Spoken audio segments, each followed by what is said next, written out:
I-level up natin ang sarap ng pansit canton.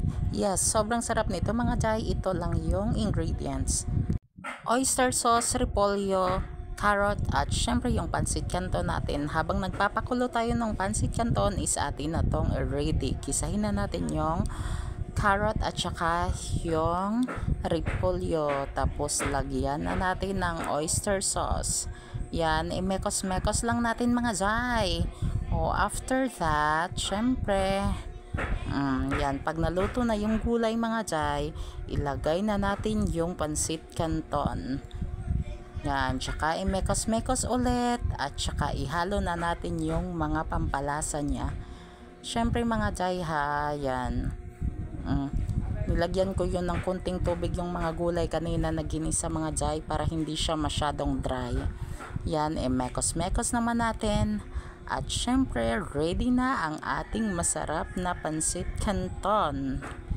Yan, sa totoo lang hindi ako masyadong kumakain ng pansit canton, pero ito na na-try ko ay sobrang sarap dahil nakita ko lang din to sa ano ha. Yan o, yung result o yung itsura pa lang niya as in nakakatakam na. Syempre, para malaman ko talaga kung ano yung lasang.